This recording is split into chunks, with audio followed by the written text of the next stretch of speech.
All right, what is up, everybody?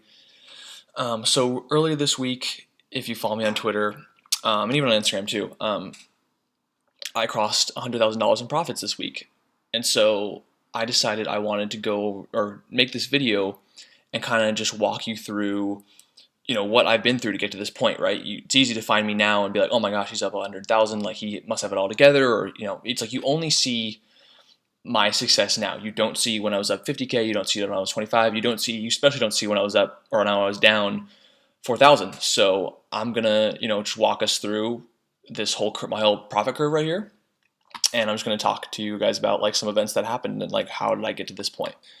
So we're gonna start from the very beginning here. We're gonna zoom in here. Let's go right here. So summer 2016, I joined the Timothy Sykes Trading Challenge. And to start off, I was incredibly lazy. I did not study at all. I did not really put any effort whatsoever. I just kind of started trading with a 6K E-Trade account. And so, of course, like most people, it starts off as losses. I'm losing until I get to right here, and I make, I think, like 500 bucks. Like I thought I knew what I was doing. I actually had no idea what I was doing, and you can quickly see that, right? I lost all that back very quickly, and just kept losing and losing and losing. And so the first thing that I want to mention is that a lot of people get discouraged by losses, right? A lot of people can relate to this chart of me just constantly losing money, and they get down on themselves.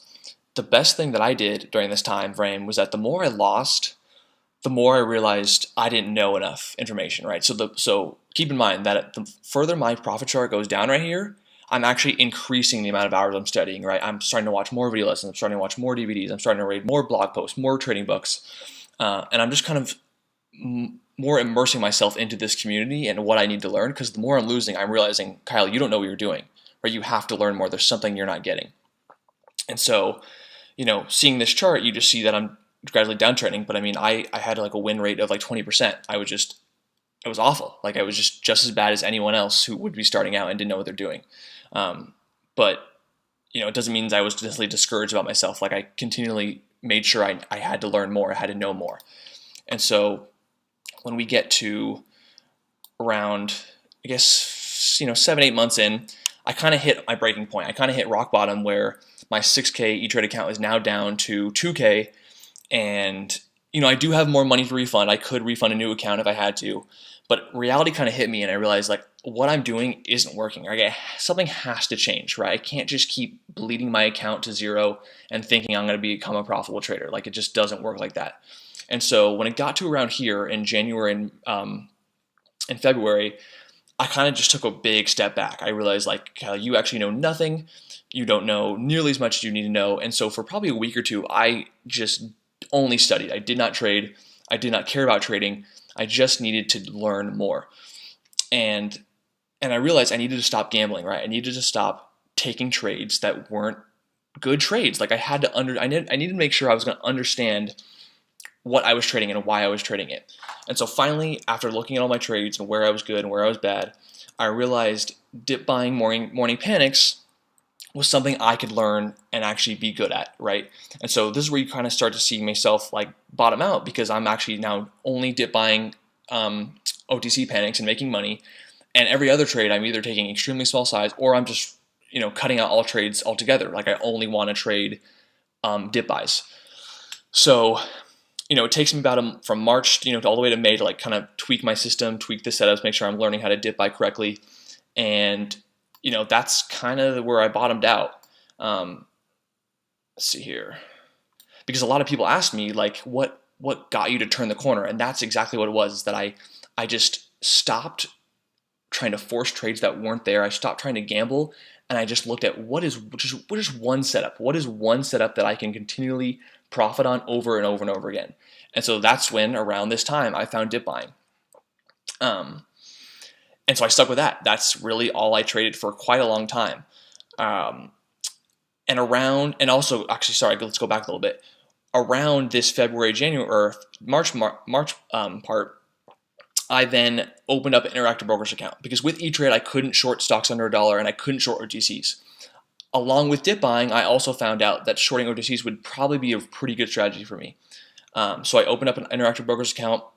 And so from there, I started dip buying morning panics, and I start uptrending, right? I start actually showing some consistency. So around this time in September, I start realizing I can short some stocks with interactive brokers.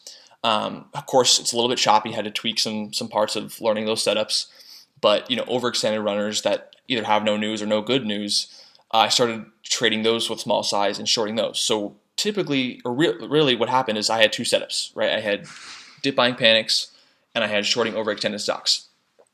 So I'm grinding, just taking, ignoring everything else, and we get to break even. After like 7 months of just grinding it all out, I get back to break even, which is a really, really good feeling, and let me know that I could be consistent. I could be profitable. And it's people want to ask, like, how many setups do you have? How many should you be trading? And it's like this right here. This whole area was two.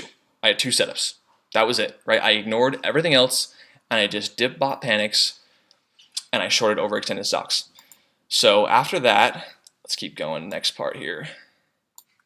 So again, like you can clearly see, I'm starting to get it, and I'm starting to not only get better with every trade, but learn to start increasing size. So you clearly see some of my gains are starting to get bigger. I'm starting to get further up into more profits.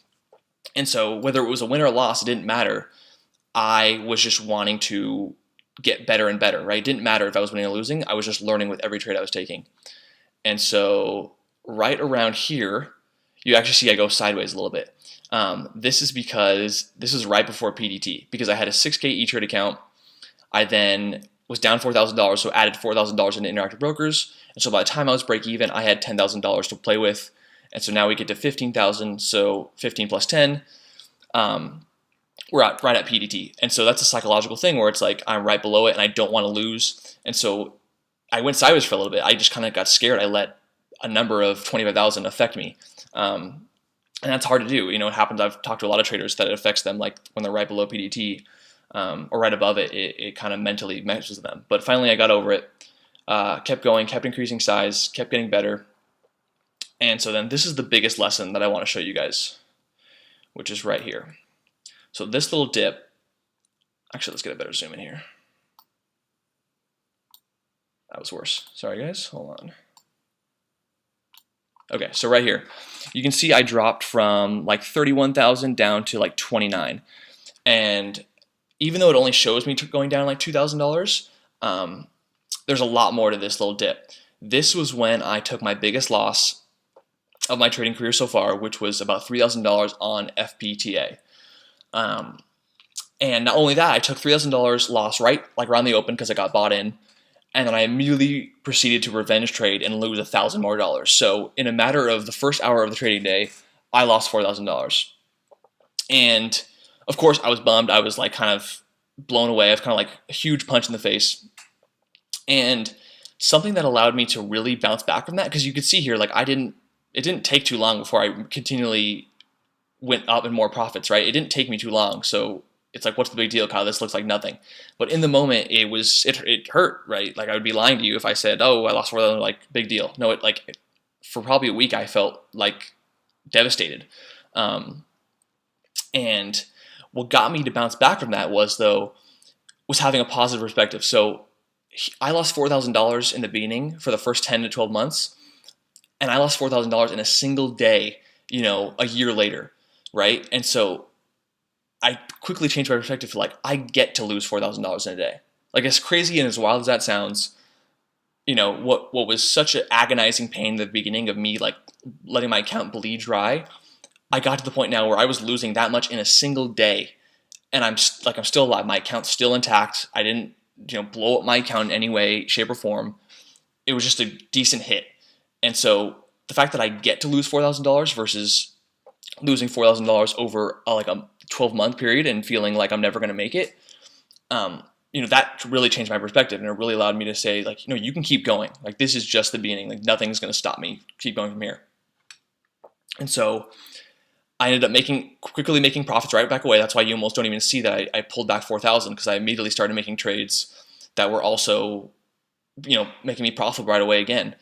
So we keep going, and then we finally get to like this home stretch here where you actually see here these stair steppers, right? You see these, like, I'm actually like increasing profits like very quickly. And that is all because of my FBTA loss, right? If you've been following me recently with some of my YouTube recap videos, I have been nailing a lot of these pump and ups, right? Some of my biggest gains have been coming from these pump and ups, and FBTA was a pump and up. So from that loss, I quickly, learned my mistakes, and it made me like 10 times better. So now that all these pump and ups started showing up in 2019, I took my lessons from that trade from FBTA, and I quickly, increased my profits dramatically. And so that's why you see kind of this. It's like a parabolic chart. I keep going up faster and faster because, a lot of people think that if you make a good trade and you profit, there's not much to learn from it, right? You're going to learn more from your losses, which is in some cases true. Clearly with my FBTA loss, I learned how to profit a lot from these next few pump and ups that showed up.